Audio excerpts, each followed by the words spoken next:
As the ongoing special military operation in Ukraine continues, Russian forces have inflicted significant damage on Ukrainian defenses, targeting both personnel and military equipment across various fronts. According to the latest report from the Ministry of Defense of the Russian Federation, the past 48 hours have seen notable advancements, with heavy losses inflicted on Ukrainian forces.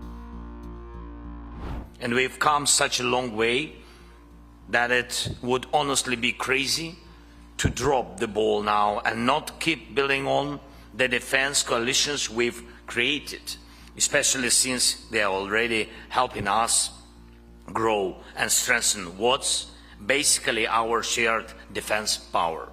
No matter what's going on in the world, everyone wants to feel sure that their country will not just be erased off the map. Units from Russia's East military grouping made substantial gains in the Donetsk People's Republic and Zaporizhzhia regions, pushing deep into Ukrainian defenses. In clashes near Bahatia and Konstantinopol, Russian forces destroyed key Ukrainian formations, including 2 mechanized brigades, a Marine brigade, and a territorial defense brigade. Ukrainian losses included over 155 soldiers, 1 tank, 7 vehicles, and several artillery pieces, including US-made 155mm self-propelled artillery and a M198 howitzer. A Ukrainian ammunition depot was also destroyed. On the southern and central fronts, Russian forces launched successful operations in the Zaporizhzhia and Kursk regions, targeting key enemy units, including infantry brigades, coastal defense brigades, and a National Guard brigade. These attacks resulted in the loss of up to 45 Ukrainian soldiers, 1 armored combat vehicle, and 7 vehicles, along with 4 electronic warfare stations and 2 ammunition depots. Meanwhile, in the Kyiv and Donetsk regions, Russia's north, west, and center groupings inflicted significant damage, destroying armored vehicles, artillery, and personnel.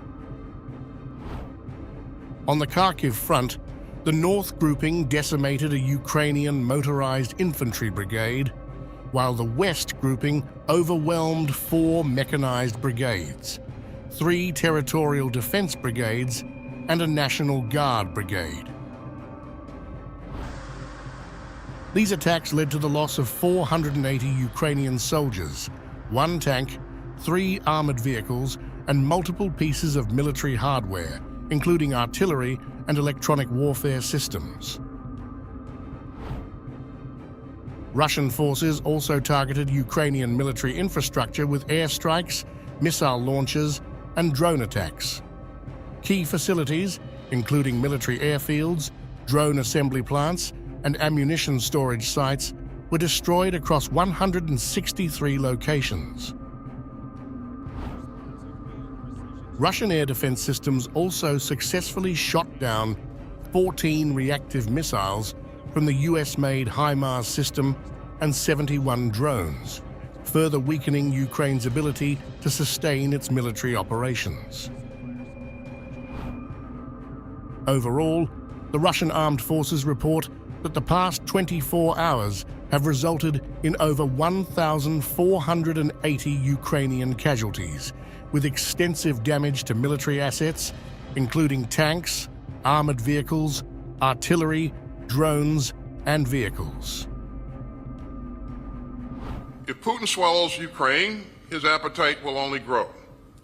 If autocrats conclude that democracies will lose their nerve, surrender their interests, and forget their principles, we will only see more land grabs. If tyrants learn that aggression pays, we will only invite even more aggression, chaos, and war. But we are still determined to not let that happen. In the Kursk region, Ukrainian forces suffered heavy losses, with over 470 personnel killed in action. Equipment losses included 4 tanks, 5 infantry fighting vehicles, 5 armored combat vehicles, 11 vehicles, 6 artillery pieces, and 6 mortars. Russian forces conducted successful strikes, destroying 1 ammunition depot and 1 electronic warfare station on January 9th. Additionally, 4 Ukrainian counterattacks were repelled. Since the start of combat operations in the Kursk direction, Ukrainian casualties have exceeded 50,600, with significant losses in tanks, IFVs, armored personnel carriers, and other military hardware.